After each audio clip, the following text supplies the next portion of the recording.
হুম, বাইরে অনেক শীত, তাই ঘরেই মেঝেতে বিছানা পেরে শুব। প্রহর এবারেও কোনো ভাবাবেগ না দেখিয়ে বলল। ঠিক আছে, যাহা তোমার ইচ্ছে। তবে হ্যাঁ, মাটির ভেতর থেকে লম্বা লম্বা কেঁচোগুলো উঠে তোমার কানের মধ্যে ঢুকে ডিস্কো ডান্স করলে তখন যেন বাবা বলো না কিন্তু কিছু। ব্যাস, এবার বাকি অবশিষ্ট মনোবলটুকুও বিদায় নিয়ে পালালো খুশির কাছ থেকে। এখন তো মেঝেতে দাঁড়িয়ে দাঁড়িয়ে থাকলেও শরীর কাঁপছে, আর পেরে উঠল না নিজের সাথে। দ্রুত পায়ে গিয়ে বেডের উপর উঠে বসে বলল। ঠিক আছে, আমি বেডেই শুব, তবে এই মাঝখানে ডিস্টেন্স রেখে। ঘুমের মাঝে আমার অ্যাডভান্টেজ নেয়ার চেষ্টা করবে না একদম। প্রহর দুষ্টু হেসে বলল। Look, he is talking. অ্যাডভান্টেজের কথা তুমি বলছো? ঘুমের মাঝে কে কার কেমন করে অ্যাডভান্টেজ নিয়ে থাকে সেটা কি আমার এখন মনে করিয়ে দিতে হবে নাকি? খুশি অপ্রস্তুত কণ্ঠে বলল। ঠিক আছে ঠিক আছে, এখন চুপচাপ শুয়ে পড়ো। মাঝখানের ডিস্টেন্স রেখে খুশি বেডের একপাশে চিত হয়ে শুয়ে পড়ল। প্রহরের সব কৌশলই কাজে লাগছে। এবার পরবর্তী স্টেপের পালা। আস্ত দুষ্টু পরীকে তার বুকে নিয়েই ঘুমাবে প্রহর, আর সেটা কার্যকারী করার পদ্ধতিও জানা আছে তার। প্রহর খুশির দিকে কাত হয়ে শুয়ে ধীরে ধীরে নিচের শার্টের বোতামগুলো খুলতে লাগলো। খুশিকে আকর্ষিত করার মূল মন্ত্রই এটা।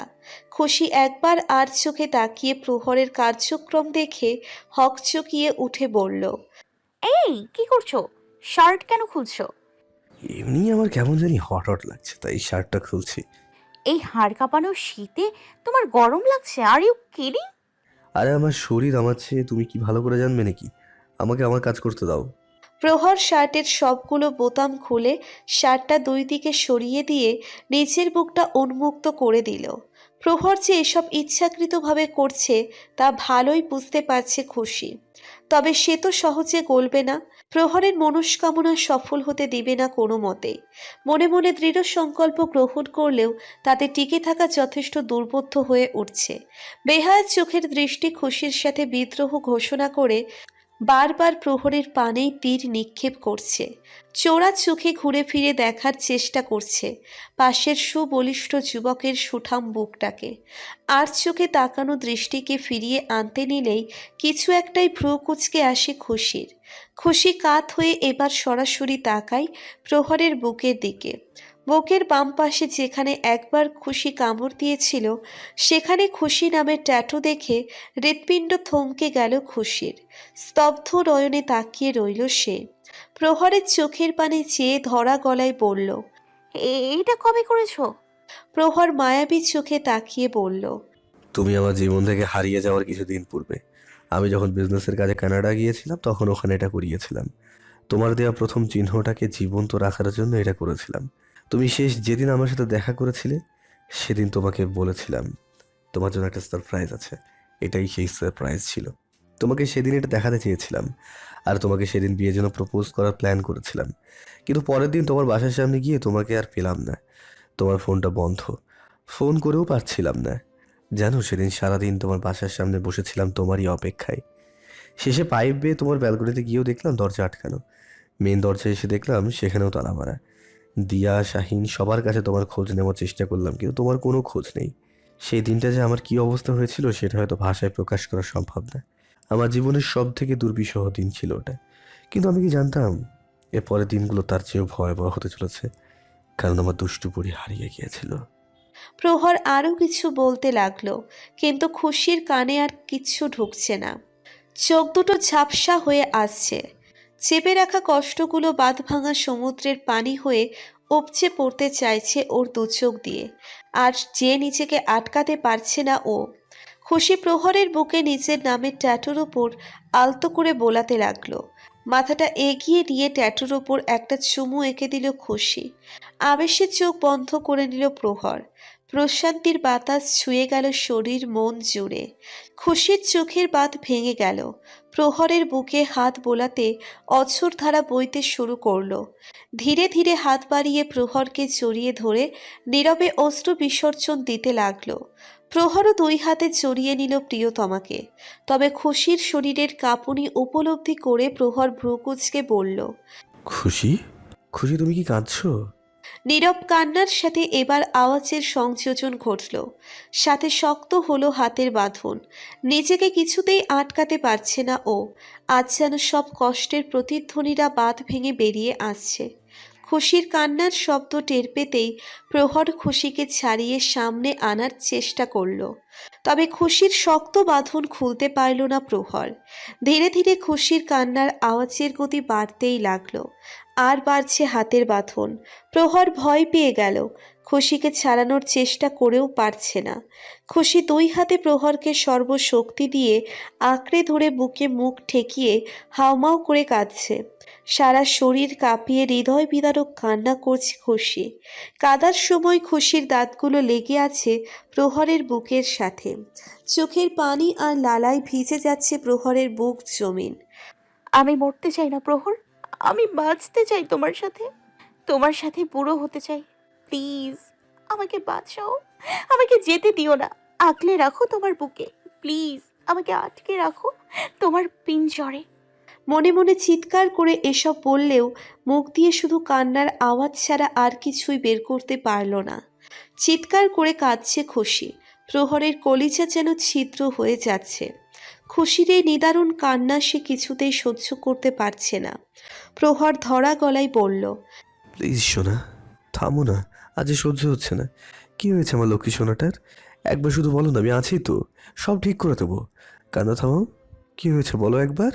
খুশি চেয়েও নিজের কান্না থামাতে পারছে না। খুশি এবার কান্না থামানোর জন্য প্রহরের বুকে কামড়ে ধরল। কিছুক্ষণ পর নিচের উপর কিছুটা নিয়ন্ত্রণ পেল সে। ধীরে ধীরে কান্নার গতি থেমে গেল। কান্না কমে এলে খুশি প্রহরের বুকের মাঝে থেকেই বলে উঠল, প্লিজ এই মুহূর্তে আমাকে আর কিছু জিজ্ঞেস করো না, আমাকে এভাবে একটু থাকতে দাও। খুশির কথা রেখে প্রহরও আর দ্বিতীয় প্রশ্ন করল না। খুশিকে বুকে চড়িয়ে মাথায় হাত বুলিয়ে দিল। খুশি ফোপাতে ফোপাতে একসময় প্রহরের বুকে ঘুমিয়ে পড়ল। প্রহর খুশির মাথার উপর চুমু খেয়ে মনে মনে বলল, আমি জানতাম আমার দুষ্টু বুড়ি ভালো নেই, আমাকে ছাড়াও কখনো ভালো থাকতেই পারে না। তবে আমি এখন এসে গেছি তো, আর কোনো কষ্ট পেতে দেবো না আমার খুশিকে। নতুন করে শুরু করবো আমাদের প্রেম কাব্য। সমুদ্রের অশান্ত মধুর কলতান ভেসে আসছে খুশির কানে। ঘুমের মাঝে ঠোঁটে মিষ্টি হাসির রেখা ভেসে উঠল। ঘুমো ঘুমো ফোলা চোখ দুটো মেলে তাকালো খুশি। বাঁশের জানালার ফাঁক দিয়ে মিষ্টি রোদের কিরণ এসে লাগছে মুখমণ্ডলে। শীতের সকালে এই মিষ্টি রোদের উষ্ণতা খুশির ঠোঁটের সীমিত হাসিটাকে আরও প্রসারিত করে দিল। কোমল বদন মুচড়িয়ে আড়ামোড়া ভেঙে মৃদুভাবে উঠে বসল। খোলা এলোমেলো চুলগুলো হাতের সাহায্যর খোপা করে নিল। দীর্ঘ একটা শ্বাস টেনে গায়ের কম্বলটা সরিয়ে নিচে নেমে দাঁড়াতেই মাথাটা চক্কর দিয়ে উঠল। চোখের সামনে হঠাৎই সব ঝাপসা হয়ে এলো। শরীরের ব্যালেন্স হারিয়ে পড়ে যেতে নিলেই প্রহর দৌড়ে এসে ধরে ফেলল। খুশির জন্য ব্রেকফাস্ট করে এনেছিল সে, তবে রুমে নিয়ে খুশিকে ওভাবে ঢুলতে দেখে ঘাবড়ে যায়। হাতে ট্রেটা বেডের ওপর রেখে দ্রুত খুশিকে ধরে ফেলে। খুশিকে ধরে বেডে বসিয়ে গালে হাত বুলিয়ে চিন্তিত সুরে বলল, এই দুষ্টু বুড়ি, কি হয়েছে তোমার? এমন করছো কেন? খুশি বুঝতে পারছে কাল থেকে ওর মেডিসিনগুলো না নেওয়ায় এমন হচ্ছে, কিন্তু সেটা তো আর প্রহরকে বলা যাচ্ছে না। তাই খুশি জোরপূর্বক মুচকি হেসে বলল, আরে কিছুই না, ওই কাল রাতে একটু কান্নাকাটি করেছিলাম না, তাই একটু মাথা ব্যথা করছে। প্রহর শাসনের সুরে বলল, তো তোমাকে ড্যাং ড্যাং করে কে উঠতে বলেছে? বিছানায় আরাম না করে তুমি উঠেছো কেন? আমি তো তোমার নাস্তা এখানেই আনছিলাম। এখন শান্ত মেয়ের মতো এখানে চুপটি করে বসো আর ব্রেকফাস্ট করে দাও। আরে কি বলছো, আমি ফ্রেশ না হয়ে কিভাবে খাবো? আরে একদিন ফ্রেশ না হলে কিছুই হয় না, শুধু কুলি করে খেয়ে নাও। একদমই না, আমি আগে ফ্রেশ হব তারপর নাস্তা করব। আচ্ছা ঠিক আছে, বেড টিটা তো খাও। এটা তো বেডেই খেতে হয়, তাই তো এর নাম বেড টি। প্রহরের জোড়াজুড়িতে খুশি চায়ের কাপ হাতে নিয়ে চাটা খেয়ে নিল। তারপর উঠে ফ্রেশ হতে গেল। প্রহর ততক্ষণে চায়ের কাপ দুটো রেখে আসলো। কিছুক্ষণ পর খুশি বের হয়ে আসলে দুজন একসাথে নাস্তা করে নিল। নাস্তা শেষে খুশি হঠাৎ বলে উঠল, এক কাপ চা দিতে পারবে প্লিজ? সকালবেলা চা খেতে না পারলে কিছুই ভালো লাগে না। খুশির কথায় ভ্রু কুঁচকে আসলো প্রহরের। একটু আগেই তো খুশি চা খেলো, তাহলে এখন এভাবে বলছে কেন? প্রহর সন্দিহান দৃষ্টিতে তাকিয়ে বলল, খুশি, তুমি কি মজা করছো আমার সাথে? একটু আগে না চা খেলে, এখনই ভুলে গেলে? তুমি ঠিক আছো তো? আরেক কাপ চা খেতে চাইলে সেটা সরাসরি বললেই তো হয়। খুশির মনে পড়ল ডক্টর বলেছিল ব্রেনের টিউমার ধীরে ধীরে ব্রেনের অন্যত্র ছড়িয়ে পড়ছে আর মস্তিষ্কের অন্যান্য কার্যেও প্রভাব ফেলছে, যার দরুন খুশির শরীরে নানান প্রতিক্রিয়া দেখা দিচ্ছে। যেমন মাঝে মধ্যে ভুলে যাওয়া, হঠাৎ অদ্ভুত আচরণ করা, কখনো হঠাৎ ইমোশনাল হয়ে যাওয়া, আবার হঠাৎই রেগে যাওয়া। আর অতিবাহিত দিনের সাথে এই সমস্যাগুলো আরও বাড়তে থাকবে। কিন্তু প্রহরকে এখন কি বলবে? কিছু একটা ভেবে খুশি হঠাৎ জোরপূর্বক উচ্চস্বরে হেসে উঠে বলল, দেখেছো, আমি সব সময় তোমাকে বোকা বানিয়ে দেই। তুমি কখনো আমার চালাকি ধরতেই পারো না, আজও পারলে না।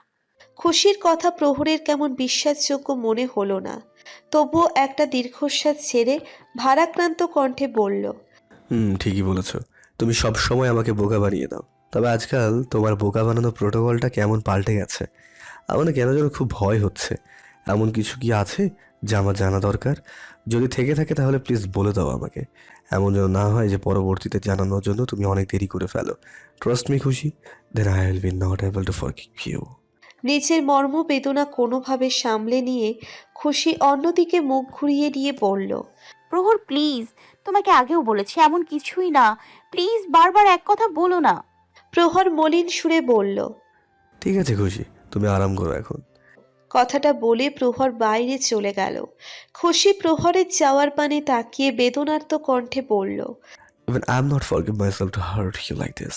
I'm sorry, প্রহর। ফাহিম মুখ থেকে উঠতেই দেখল তিশা ওর জন্য কফি নিয়ে দাঁড়িয়ে আছে।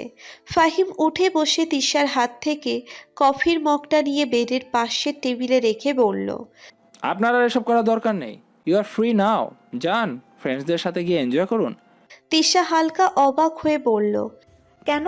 আমি কি কোনো ভুল করেছি? আরে না না, আপনি কোনো ভুল করেননি। তাহলে এভাবে বলছেন যে? আপনি তো বলেছিলেন আপনি যতদিন এখানে আছেন আপনার সব কাজ আমাকে করতে হবে। হ্যাঁ বলেছিলাম, তবে আমি জানতাম না যে আমিও সে একই কাজ করছি যা আপনি এতদিন এক্সপিরিয়েন্স করেছেন। আমিও তো সেই আপনার বাবা দুলাভাইয়ের মতো একটা মেয়ের উপর নিজের মিথ্যা অহংকার ফলাচ্ছি। যদিও এসব কিছু শুধুই মজার ছলে হয়েছে, তবুও কাজটা তো সেই একই হচ্ছে। কিন্তু আমি আমার ভুল বুঝতে পেরেছি, তাই আই এম সরি। আপনাকে আর এখন থেকে এসব কিছু করতে হবে না। আর হ্যাঁ, চিন্তা করবেন না, আমি বিয়ের ব্যাপারে কিছুই বলবো না।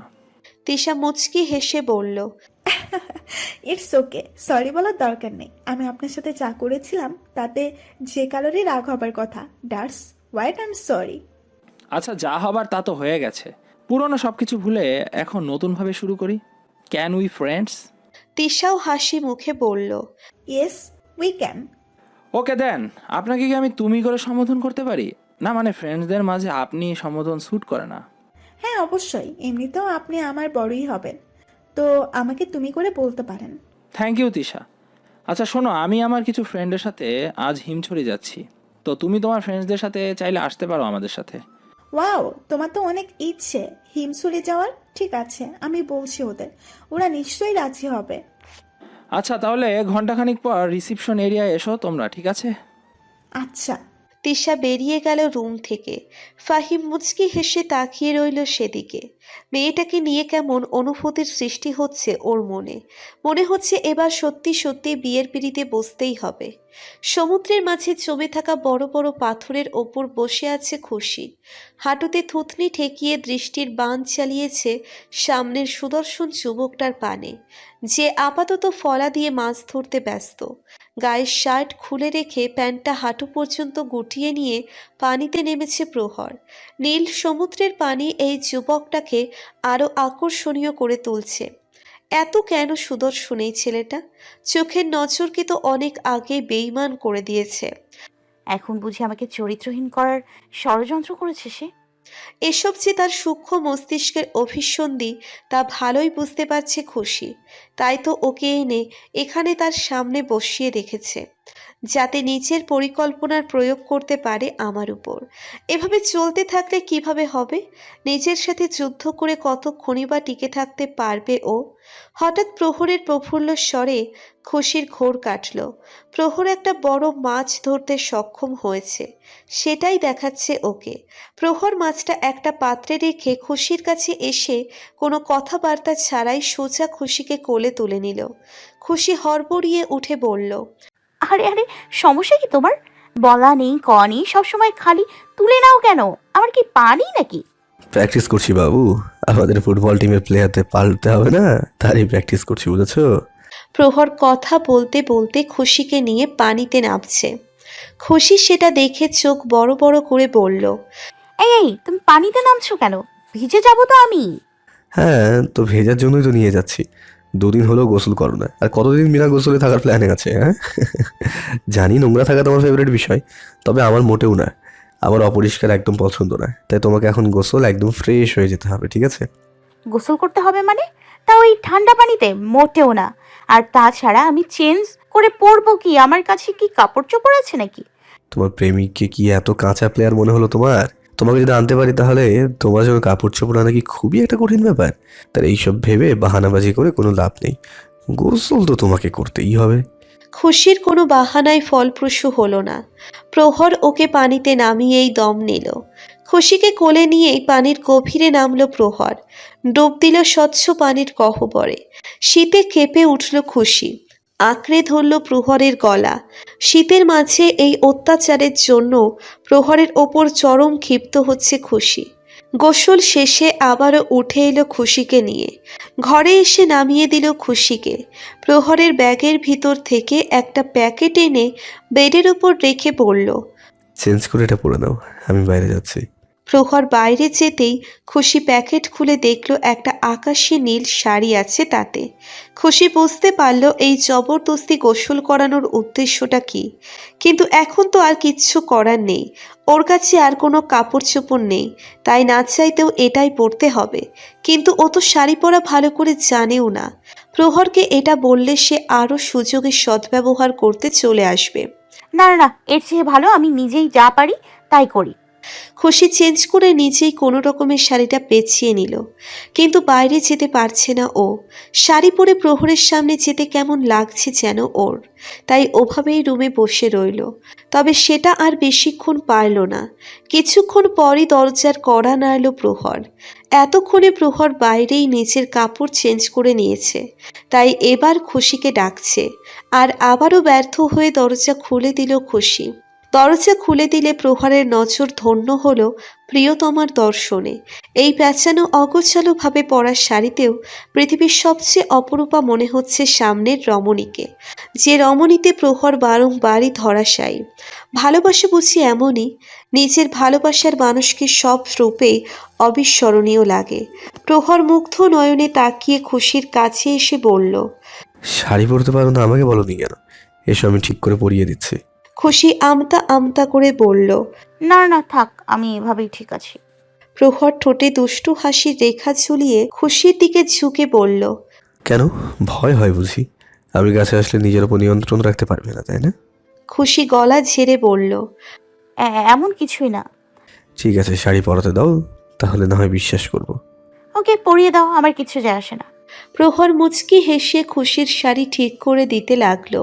শাড়ি পরাতে গিয়ে প্রহরের হাতের স্পর্শ লাগছে খুশির অঙ্গে। কোনো বিনার তার যেন বেঁচে উঠল প্রতি ইন্দ্রে। শিহরণ জাগছে খুশির মনে। মন মস্তিষ্কের মাঝে শুরু হচ্ছে সংগ্রাম। দুর্বল হয়ে পড়ছে খুশি। যে কোনো সময় মন মস্তিষ্কের এই লড়াইয়ে মস্তিষ্ককে প্রবলভাবে হারিয়ে দিবে মন। কিন্তু ওকে হারলে যে চলবে না, নিজেকে শক্ত রাখতে হবে। শাড়ি পরানোর শেষে প্রহর 2 হাতে খুশির মুখটা আগলে ধরে মোহিত নয়নে তাকিয়ে বলল, আজ তো তোমাকে দেখে সমুদ্রও হিংসা করবে। এই নীল শাড়িতে যে তুমি ওই নীল সমুদ্রের সৌন্দর্যকেও হার মানিয়ে দিয়েছ। প্রহরের জাদু যেন খুশিকে মন্ত্রমুগ্ধের ন্যায় বশ করে নিচ্ছে। পারছে না নিজেকে আটকাতে। প্রহর নামের আগুন যে ওর শক্ত করে রাখা বরফের পারদটাকে ধীরে ধীরে গলিয়ে দিচ্ছে। নিজেকে বাঁচাতে খুশি প্রহরের কাছ থেকে সরে যেতে লাগলো, কিন্তু তাতেও ব্যর্থ হলো সে। প্রহরের হাতে আটকা পড়ল ওর হাত। প্রহর খুশির হাত ধরে মায়াবী কণ্ঠে বলল, hi highness, feel your dance with me please. খুশির এখন বড় অসহায় লাগছে নিজেকে। করুণ চোখে তাকালো প্রহরের পানে। এমন কেন করছে প্রহর? এমন করলে কিভাবে শক্ত রাখবে ও নিজেকে? এই যে এই বিনয়ী আবদারকে এখন কিভাবে মানা করবে ও? ও যে পারে না মানা করতে। খুশির হ্যাঁ বলার অপেক্ষায় রইল না প্রহর। নিজের ফোনের প্লে লিস্ট থেকে একটা গান প্লে করে ফোনটা বেডের ওপর রাখল। খুশিকে টান দিয়ে নিজের কাছে এনে নিজের বাম হাত খুশির ডান হাতের মাঝে দিয়ে আর ডান হাতটা গলিয়ে দিল শাড়ির ফাঁকে খুশির উন্মুক্ত কোমরে। খুশির চোখে স্থির দৃষ্টি রেখে স্লোলি মোশনে নাচতে আরম্ভ করলো। দুজনের চোখের দৃষ্টি এক হয়ে আছে। চোখের ভাষায় আবেগের আদান প্রদান হচ্ছে। প্রহরের চোখের ওই সীমাহীন মায়ায় হারিয়ে যাচ্ছে খুশি। পারছে না আর নিজেকে আটকাতে। দুনিয়ায় বাস্তবতা থেকে বিচ্ছিন্ন হয়ে পড়ছে। নেতিয়ে পড়ছে সে। প্রহরের জোয়ারে ভেসে যাচ্ছে সে। আর খুশিতে মত্ত প্রহর আরও নেশায় জড়িয়ে পড়ছে। খুশিময় নেশা, যে নেশা প্রতিনিয়ত ঘায়েল করে ওকে। দুজনেই হারিয়ে যাচ্ছে কোনো এক মোহনীয়তার গভীরে। প্রহরের তীক্ষ্ণ নজর পড়ল খুশির অধর যুগলে। মাথা ধীরে ধীরে ঝুঁকিয়ে এগুলো সে ওই অধর পানে। খুশিও ঘোরের মাঝেই চোখ বুজে নিল। অতপর মিলিত দুজনের অধর যুগল। অধর সুধা পান করতে লাগলো দুজন। খুশির কোমরে চলছে প্রহরের হাতের বিচরণ। খুশির বদনে কম্পন জেগে উঠছে, যা প্রহরের নেশাকে আরও বাড়িয়ে দিচ্ছে। প্রহর এবার ধীরে ধীরে নেমে এলো খুশির গলায়। অধরের ছোঁয়া লাগতে লাগলো খুশির কাঁধ আর গলায়। নিঃশ্বাস ভারী হয়ে আসছে খুশির। প্রহরের মাথার পিছনের চুল খামচে ধরল সে। এই মধুর মুহূর্তে হঠাৎ খুশির মাথার যন্ত্রণা আবারও শুরু হয়ে গেল। এবার প্রচণ্ড বেগের যন্ত্রণা শুরু হলো। খুশির মাথা ফেটে যাচ্ছে। সহ্য করতে পারছে না ও। দুই হাতে মাথা চেপে ধরল। ব্যথার আর্তনাদে মুখ দিয়ে হালকা আওয়াজ বের হলো। আহ! থেমে গেল প্রহর। এক ঝটকায় মাথা তুলে তাকালো খুশির দিকে। খুশিকে এভাবে দেখে আঁতকে উঠল প্রহর। দুই হাতে খুশির মুখ ধরে আতঙ্কিত কণ্ঠে বলল, এই খুশি রানী, কি হয়েছে? এমন কেন করছো? কি হয়েছে আমাকে বলো। কথা বলতে পারছে না খুশি। মাথা ব্যথার সাথে এবার বমি ভাব শুরু হলো। খুশি মুখে হাত চেপে দৌড়ে গেল ওয়াশরুমের ভেতর। ওয়াশরুমের দরজা আটকে দিয়ে গড়গড় করে বমি করে দিল। বমি করে ক্লান্ত হয়ে গেল খুশি। নিচে বসে হাঁপাতে লাগলো ও। প্রহরের এদিকে ভয়ে আত্মা কাঁপছে। ও ওয়াশরুমের দরজার কাছে এসে খুশির বমি করার শব্দ শুনতে পেল। প্রহর আরও আতঙ্কিত হয়ে দরজায় চাপড় মেরে বলতে লাগলো, তুমি ঠিক আছে খুশি? আমাকে ভেতরে আসতে দাও প্লিজ, কথা বলো। বমি করে এখন একটু আরাম লাগছে খুশির। মাথা ব্যথাটাও কমে এসেছে। চোখে মুখে পানি ছিটিয়ে নিজেকে একটু ফ্রেশ করে নিল। দুদিন হলো ওর মেডিসিনগুলো ঠিকমতো না নেওয়ার কারণে এমন হচ্ছে। তবে বাইরে প্রহরের ডাকে অন্তর কেঁপে উঠল খুশির। এখন কি বলবে সে প্রহরকে? ওই পাগলটাকে এখন কি বুঝ দিবে? বাইরে গেলেই প্রহর এখন ওর সামনে সওয়াল জবাব শুরু করে দিবে। এখন তো আর কোনো বাহানাও দেওয়া যাবে না। আর সত্যিটা বলা কোনো মতেই বলা সম্ভব না। চিন্তায় মাথা ফেটে যাচ্ছে খুশির। কিছুক্ষণ ভাবার পর হঠাৎ ওর মাথায় ভয়ঙ্কর এক ভাবনা এলো। এখন এই একটাই উপায় আছে ওর কাছে। হ্যাঁ, ওকে এটা করতেই হবে। এটার পর প্রহর ওকে ঘৃণা করতে বাধ্য হবে আর ওর পিছাও ছেড়ে দিবে। বুকের ভেতর পাথর চেপে সেই সিদ্ধান্ত নিয়ে দরজা খুলে বাইরে বের হলো খুশি। খুশি বের হতেই প্রহর খুশির মুখ করে চিন্তিত সুরে বলল, কি হয়েছে তোমার খুশি? বলো না আমাকে প্লিজ। খুশি মনে মনে নিজেকে প্রস্তুত কথাটা বলার জন্য। চোখ বন্ধ করে হাতের মুঠো শক্ত করে নিজেকে শক্ত রাখার প্রবল চেষ্টা করছে। ও যা বলতে যাচ্ছে তারপর হয়তো প্রহর ওর মুখও দেখতে চাইবে না। চিরতরে চলে যাবে ওর জীবন থেকে। তবুও ওকে এটা করতেই হবে। খুশিকে চুপ থাকতে দেখে প্রহরের ভয় ক্রমে বেড়েই যাচ্ছে। প্রহর অস্থির কণ্ঠে বলল, I am scared Khushi, please tell me what happened. Khushi এবার চোখ খুলে নিচের দিকে তাকিয়ে ঢোক চিপে দৃঢ় গলায় বলল, কি কি কি আবার হবে? সব মেয়েদের বিয়ের পরে যা হওয়ার কথা তাই হয়েছে। প্রহর প্রথমে ভ্রুকুচকে খুশির কথার মর্মার্থ বোঝার চেষ্টা করল। অতপর বিষয়টা যখন ওর মস্তিষ্কে প্রবেশ করল, তখন কিছুক্ষণের জন্য ওর বোধশক্তিহীন হয়ে পড়ল। খুশির বলা কথাটা যেন কথা ছিল না, ওটা ছিল একদল বিষাক্ত তীর, যা প্রহরের হৃৎপিণ্ডের এফোর ওফর হয়ে গেল। শরীরের সব শক্তি যেন হ্রাস পেল। খুশিকে ধরে রাখা হাত দুটো ঝট করে সরিয়ে নিল প্রহর। অনুভূতি শূন্য হয়ে নিজের কদম পেছাতে লাগলো সে। ব্যালেন্স রাখতে না পেরে নিচে পড়ে গেল প্রহর। আজ শেষ আশাগুলোর সাথে ওর আত্মার যেন মৃত্যু হলো আজ। ওর মাঝে যেন সব শূন্য হয়ে গেল। প্রহর কোনো রকমে উঠে দাঁড়িয়ে দৌড়ে বাইরে চলে গেল। প্রহর চলে যেতেই খুশি মুখে হাত চেপে ওখানেই বসে পড়ে কাঁদতে লাগলো। প্রহরকে আজও সত্যি করে সরিয়ে দিল। প্রায় 2 ঘন্টা পর ফিরে এলো প্রহর। প্রহরের দিকে তাকাতেই আঁতকে গেল খুশি। প্রহরকে কেমন বিধ্বস্ত লাগছে। চোখ দুটো লাল টকটক করছে, মুখটা রক্তশূন্য ফ্যাকাশে হয়ে গেছে। প্রহর এসেই খুশির দিকে না তাকিয়ে নিচ দিকে তাকিয়ে থমথমে গলায় বলে উঠল। চলুন আপনাকে রিসর্টে পৌঁছে দিয়ে আসি। প্রহরের মুখে আপনি ডাক শুনে খুশির বুকের ভিতর দুমড়ে মুচড়ে উঠল। তবে ও যা করেছে তাতে তো এটা হবারই ছিল। তাই খুশি কিছু না বলে মাথা ঝাঁকিয়ে প্রহরের পিছু পিছু গেল। প্রহর খুশিকে একটা প্রাইভেট শিপে করে কক্সবাজার ফিরে এলো। তারপর গাড়িতে করে রিসোর্টে ফিরে এলো। সারা রাস্তা প্রহর একবারের জন্যেও খুশির দিকে তাকালো না, আর না কোনো কথা বলল। রিসোর্টে এসে গাড়ি থামালো। খুশি শেষবারের মতো কিছু বলতে গেলে প্রহর হাতের ইশারায় থামিয়ে দিয়ে বলল, প্লিজ নামুন। আর আমি আপনার সাথে যা কিছু করেছি পারলে ক্ষমা করে দিয়েন। আমার এই মুখ আর কখনো আপনাকে দেখতে হবে না, কথা দিচ্ছি। এখন আপনি নিশ্চিন্তে যেতে পারেন। খুশি অশ্রুসিক্ত চোখে গাড়ি থেকে নেমে এলো। সাথে সাথেই প্রহর গাড়ি নিয়ে চলে গেল। খুশি অশ্রু ভরা চোখে তাকিয়ে রইল সেদিকে। আজ আরও একবার ওর প্রেমকাব্যের সমাপ্তি ঘটল। কালো নিশি ঢলে পড়েছে চারপাশে। তবে এই রাতের থেকেও বেশি কালো অন্ধকার ঘিরে খুশির জীবনে।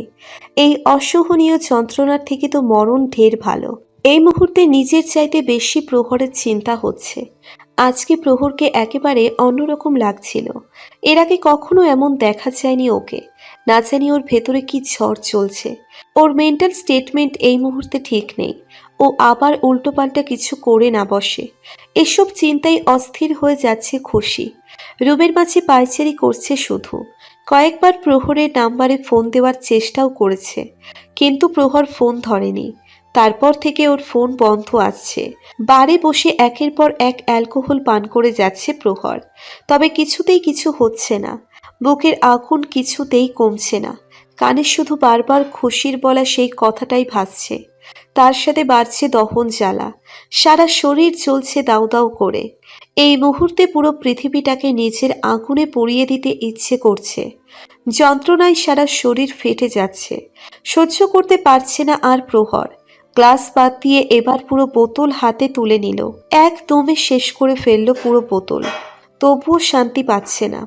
কিছুতেই কমছে না এই মরণ যন্ত্রণা। ক্রুদ্ধ হয়ে হাতের বোতল উঠিয়ে সজোরে নিচে আছাড় মারল।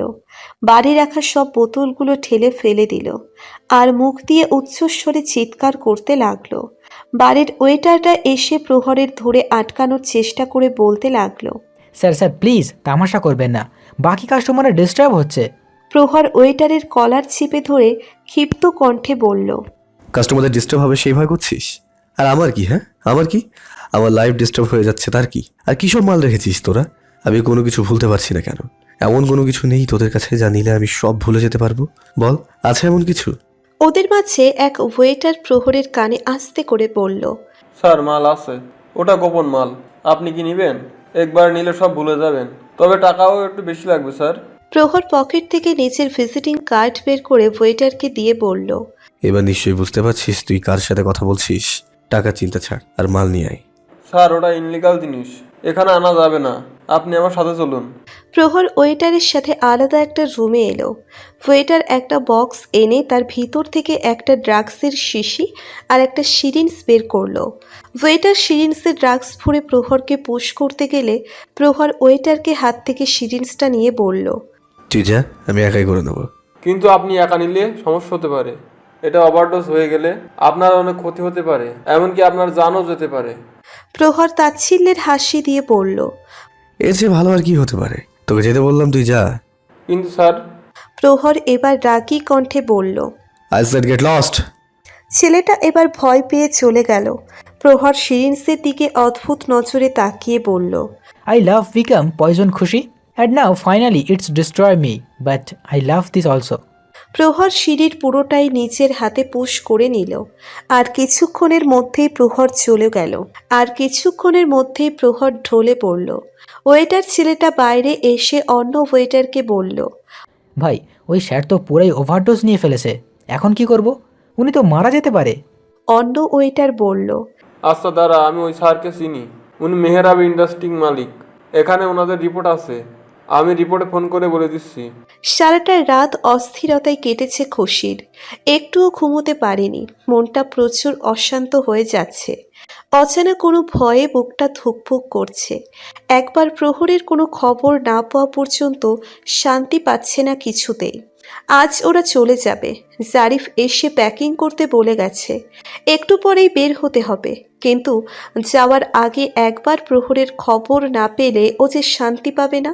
প্রহরের নাম্বার সেই রাত থেকে বন্ধ আসছে, তাই এবার খুশি সব দ্বিধা দ্বন্দ্ব ফেলে ফাহিমের নাম্বারে কল দিল। 2 বার রিং হওয়ার পর ফোন রিসিভ হলো।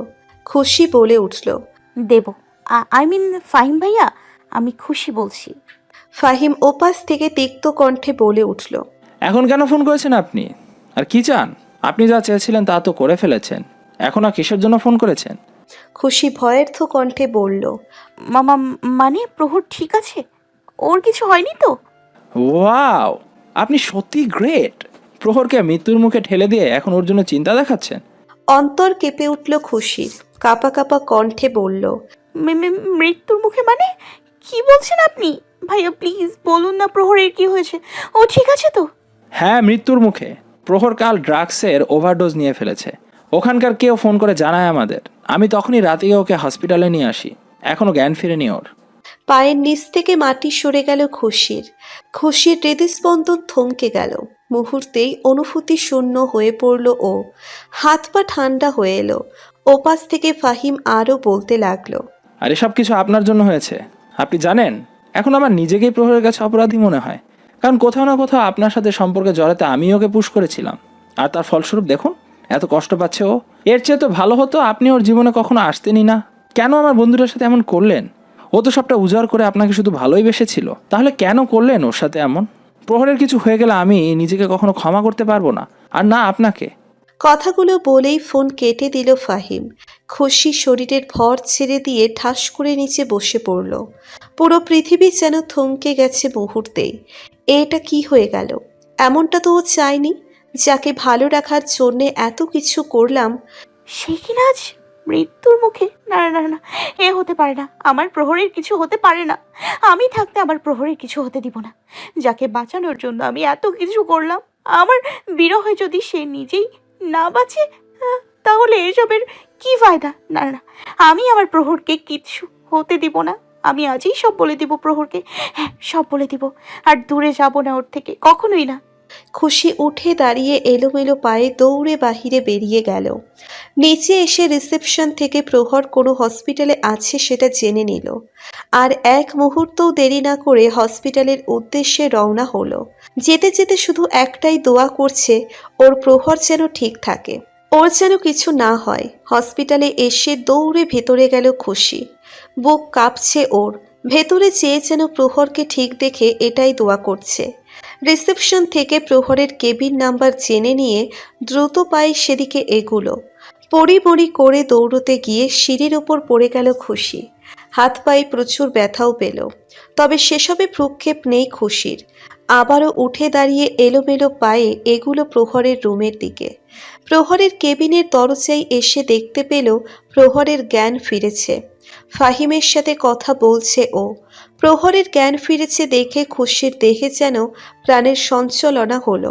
স্বস্তির নিঃশ্বাস ফেলে রুমের ভেতরে কদম বাড়ালো খুশি। প্রহরের নজর পড়ল খুশির দিকে। তবে খুশিকে দেখে ওর চেহারার ভাবভঙ্গির তেমন পরিবর্তন হলো না। ফাহিম পিছনে ফিরে খুশিকে দেখে একটু অবাক হলো। খুশির কাছে এগিয়ে এসে বলল, ভাবি, আপনি এখানে কি করছেন? সরি, তখন আমার মাথা ঠিক ছিল না, তাই উল্টাপাল্টা বলে ফেলেছি। তবে আপনার এখানে আসা ঠিক হয়নি। খুশি অনুনয়ের সুরে বলল, প্লিজ ভাই, আমাকে একটু প্রহরের সাথে দেখা করতে দিন, শুধু 5 মিনিট। দেখুন, একটু আগে প্রহরের জ্ঞান ফিরেছে। আপনাকে দেখে প্রহর আবার হাইপার হয়ে যেতে পারে, তাই আপনি এখন এখান থেকে চলে যান প্লিজ। প্রহর এবার বলে উঠল, it's okay Fahim, I am fine. আসতে দাও ওনাকে, দেখি কি বলতে চান উনি। ফাহিম একবার প্রহরের দিকে তাকিয়ে একটা দীর্ঘশ্বাস ছেড়ে রুমের বাইরে চলে গেল। খুশি আস্তে আস্তে প্রহরের বেডের কাছে এসে দাঁড়ালো। প্রহরের দিকে তাকিয়ে ভারাক্রান্ত গলায় বলল, প্রহর, তুমি ঠিক আছো? প্রহর রুষ্ট চোখে তাকিয়ে তাচ্ছিল্যের সুরে বলে উঠল, unfortunately I am all right. I am so sorry miss খুশি। সরি মিসেস খুশি। অতি দুঃখের সহিত বলতে হচ্ছে যে আমি একদম ঠিক আছি। খুশি আহত কণ্ঠে বলল, এসব কি বলছো প্রহর? ঠিকই তো বলছি। আপনি নিশ্চয়ই দেখতে এসেছিলেন আপদটা সত্যি সত্যি বিদায় হলো কিনা, কিন্তু স্যাডলি আপনাকে সে অসীম খুশিকা দিতে পারলাম না। আপনার আশায় তো বালিচাপা পড়ে গেল। সত্যি আপনার সাথে এটা একদম ঠিক হলো না। আপনি কত আশা নিয়ে এসেছিলেন আমার মৃত ডেড বডিটা দেখে নিজের মনকে প্রশান্তি দেওয়ার জন্য, কিন্তু সেটা তো আর হলো না। প্রহরের কথার এই বিষাক্ত তীর খুশির হৃৎপিণ্ড ঝাঁঝরা করে দিচ্ছে। খুশির সব কথাগুলো গলার মাঝে এসে আটকে গিয়ে দলা পাকিয়ে গেল। তবুও কোনো রকমে ঢোক গিলে কিছু বলার চেষ্টা নিলেই প্রহর আবারও বলে উঠল, জানেন, আজ নিজেকে দুনিয়ার সব থেকে বড় ইডিয়েট মনে হচ্ছে। আপনার মধ্যে একটা স্বার্থপর বিশ্বাসঘাতিনীর জন্য আমি আমার জীবনটা পর্যন্ত দিতে চলেছিলাম। আমার মতো অপদার্থ দুনিয়াতে আর একটাও হবে না। মানুষ একবার চোট খেয়ে শেখে, পরবর্তীতে আবারও সেই ভুল করার বোকামি করে না। অথচ এই আমি দুইবার একই ভুল করলাম। নারী যে কত বড় ধোঁকাবাজ হয় সেটা আমি আগে থেকে জানা সত্ত্বেও আবারও আপনার পাতা ফাঁদে পা দিলাম, আর তার যথাযথ ফলও পেয়ে গেলাম। I deserve it actually. প্রহরের তিক্ত কথায় খুশির ভেতরে যেন রক্ত ক্ষরণ হচ্ছে। খুশি অশ্রু সজল চোখে বলতে নিল, প্রহর, আমার কথাটার দোষর। খুশিকে মাঝপথেই থামিয়ে দিয়ে প্রহর দৃঢ় কণ্ঠে বলল, ব্যাস, অনেক শুনেছি আপনার কথা। আর না, আর আপনার এই মিথ্যে চোখের পানি আমাকে আর ভেজাতে পারবে না। আমি বুঝে গেছি আপনার মনোকামনা। আপনি চান আমি সারা জীবন আপনার বিরহে দেবদাস হয়ে থাকি, আর আমার কষ্ট দেখে আপনি পৈশাচিক আনন্দ পান। তবে আপনার এই মনোকামনা পূরণ হতে দেবো না আমি। আপনাকে আর ভিজতে দেবো না। অনেক হয়েছে। আর না, এবার আমিও আপনাকে দেখিয়ে দেবো যে আমার জীবনে আপনার কোনো স্থান নেই। Even not exist to me. আপনাকে ছাড়াও আমি ভালো থাকতে পারি, ইভেন বেটার থাকতে পারি। দাঁড়ান, আপনাকে এক্ষুনি সেটা প্রমাণ দিয়ে দিচ্ছে। প্রহর এবার উচ্চস্বরে ফাহিমকে ডাক দিল। একটু পরেই ফাহিম তড়িঘড়ি করে ভেতরে এলো। প্রহর ফাহিমকে উদ্দেশ্য করে বলল, ফাহিম বাবাকে এক্ষুনি ফোন করো। ফোন করে বলো আমার জন্য মেয়ে দেখতে। যে কোনো মেয়ে হলেই চলবে। আমি 2 দিনের মাঝে বিয়ে করতে চাই। ফাহিম অবাক হয়ে বলল, প্রহর, কি বলছিস তুই? আচ্ছা, আগে আমরা এখান থেকে বাসায় যাই, তারপর দেখা যাবে। দেখা দেখি। তোকে যা বললাম তুই তাই কর, এক্ষুনি, এই মুহূর্তে। ওকে ওকে, আমি বলছি, তুই হাইপার হোস না। আমি বাইরে গিয়ে আঙ্কেলকে ফোন করছি। ফাহিম আবারও বাইরে চলে গেল। খুশি শুধু নীরব দর্শকের মতো সব দেখে যাচ্ছে। কিং কর্তব্য বিমূঢ় হয়ে দাঁড়িয়ে আছে ও। রাজ্যের সব যন্ত্রণা যেন খুঁজে খুঁজে খুশির ঠিকানায় চলে এসেছে। এত কষ্ট কেন হচ্ছে ওর? এটাই তো ও চেয়েছিল। প্রহরকে ঘৃণা করে নিজের জীবনে অগ্রসর হবে সেই পরিকল্পনাই তো এত সংগ্রাম করলো ও। তবে আজ যখন সবকিছু ওর পরিকল্পনা অনুযায়ী হচ্ছে, তাহলে এত কেন যন্ত্রণা হচ্ছে? বুকটা কেন পুড়ে যাচ্ছে ওর? হোক যন্ত্রণা, যত ইচ্ছে হোক, তবুও ওকে এই বিষ পান করতেই হবে। ও তো এখানে এসেছিল প্রহরকে সবটা জানাতে, কিন্তু এখন যখন প্রহর নিজেই ওকে ভুলে নিজের জীবনে অগ্রসর হচ্ছে, তখন ও আর প্রহরের পথে বাধা হবে না, কিছুতেই না। প্রহর আবারও বলে উঠল, আপনি এখন যেতে পারেন মিসেস খুশি। আপনার এই মুখ আর আমি কোনোদিনও দেখতে চাই না। আপনি মরে গেলেও দেখতে আসবো না। গলার মাঝে আটকে থাকা কান্নাগুলো গিলে নিয়ে খুশি জোরপূর্বক মুচকি হেসে বলল। প্রহরের বুকটা হঠাৎ কেন যেন কেঁপে উঠল। খুশি আরও বলল, তোমার ভবিষ্যতের জন্য শুভ কামনা রইল। ভালো থেকো সবসময়। কথাটা বলেই খুশি ধীরে ধীরে ঘুরে দাঁড়ালো। অসাড় হয়ে আসা পা জোড়া অনেক কষ্টে সামনে বাড়ালো। প্রহরের চোখে রক্ত জমে যাচ্ছে। হাতের মুঠো শক্ত করে নিয়েছে। হাতের রগগুলো ফুলে উঠেছে। দাঁত কিরমির করে নিজের ইমোশনকে কন্ট্রোল করার চেষ্টা করছে। ক্ষোভের বশবর্তী হয়ে যত যাই বলুক না কেন, বেহায়া অবাধ্য মন এখনো চাইছে খুশি না যাক, ফিরে আসুক ওর কাছে। প্রহরের মন জানে খুশি যদি শুধু একবার এসে বলে, প্রহর আমি আর যাব না, আমি ফিরে এসেছি তোমার কাছে, আমাকে বুকে টেনে নাও, প্রহর সব কিছু ভুলে খুশিকে নিজের বুকে টেনে নিবে। আর দ্বিতীয় কোনো প্রশ্ন করবে না ও। কিন্তু না, খুশি এলো না। ওই তো দরজার বাইরে চলে যাচ্ছে। আবার ওই হরিণী আমার হৃদয় ভেঙে চলে যাচ্ছে। দরজার বাইরে পা রাখলো খুশি। খুশির যেন শরীর আর সাই দিচ্ছে না। পা যেন অনেক ভারী হয়ে গেছে আজ। দেওয়ালের সাথে হাত ভর দিয়ে অনেক কষ্টে পা ফেলছে সে। করিডোরে বসে থাকা কারোর ফোন থেকে কোনো সুর ভেসে আসছে। ফ্লোরে প্রাণহীন দেহের মতো অবহেলায় পড়ে আছে খুশি। নজর তার সামনে হাতে ধরে থাকা ফোনের স্ক্রিনে, যেখানে বরকনের বেশে বসে আছে প্রহর এবং তার বধূ, যেই বেশে কখনো তার থাকার কথা ছিল। আজ সেখানে অন্য কেউ বসে আছে। খুশি সেদিনই কক্সবাজার থেকে ফিরে আসে। প্রহর ওর কথা রেখেছে। দুদিনের মাথায় সে বিয়ে করছে। তার বিয়ের ছবি মিডিয়ায় আপলোড করেছে ঘন্টা 2 পূর্বে। তখন থেকেই এভাবে নির্জীব হয়ে পড়ে আছে খুশি। চোখের দৃষ্টি শূন্য। আজ নেই কোনো বেদনা বা বিষাদের ছাপ। চোখে নেই কোনো অশ্রু। আজ আর কোনো অনুভূতি কাজ করছে না খুশির মাঝে। কেবলই শূন্যতার মরুভূমি।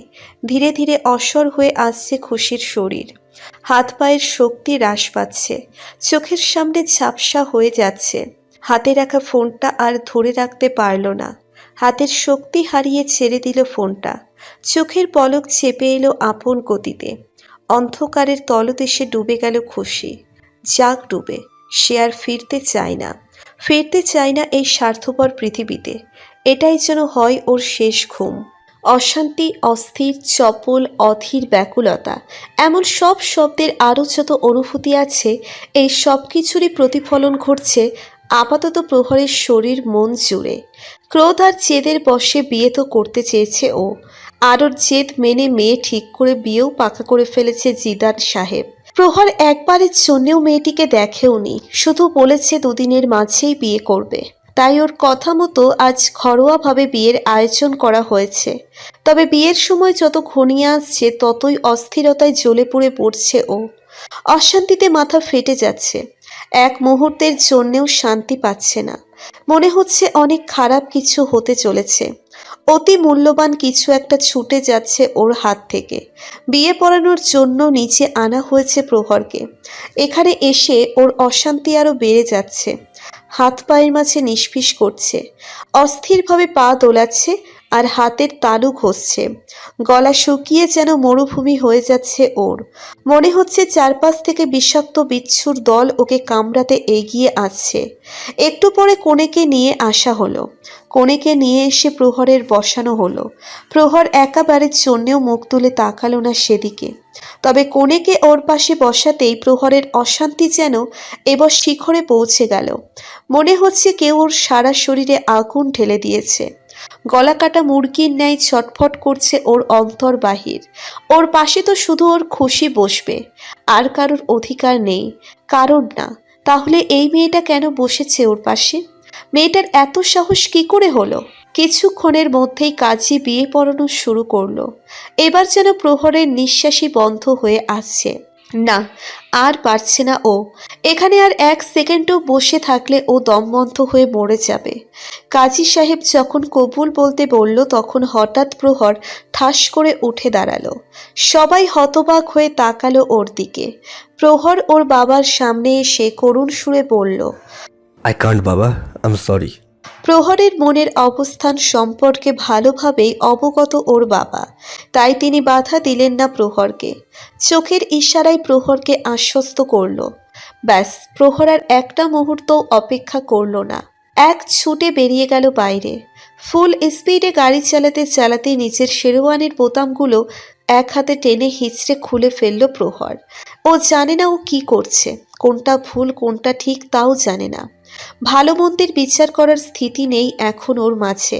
শুধু জানে এই মুহূর্তে ওর খুশির কাছে যেতে হবে, তাছাড়া ওর এই অশান্ত ঝড় শান্ত হবে না।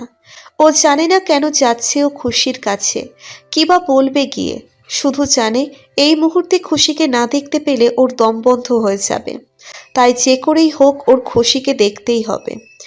একটানা 5-6 ঘন্টা যাবৎ ড্রাইভ করার পর খুলনা জেলার খুশির গ্রামে এসে পৌঁছল প্রহর। কক্সবাজারের রিসোর্ট থেকে খুশির ঠিকানা সংগ্রহ করেছিল প্রহর। সেই ঠিকানায় এসে পৌঁছিয়েছে ও। সময় তখন প্রায় রাত 10টা। গাড়ি থেকে নেমে দ্রুত পায়ে এগুলো বাসার দরজার দিকে। বুকের মাঝে অসম্ভব ধুকপুক করছে। না জানি খুশিকে দেখলে ও কি বলবে, কিন্তু এসব কিছু এখন ভাবার সময় নেই ওর। যা হবার হবে। দরজার কাছে এসে কলিং বেল চাপল প্রহর। একটু পরে একজন মহিলা এসে দরজা খুলে দিল। প্রহর দেখে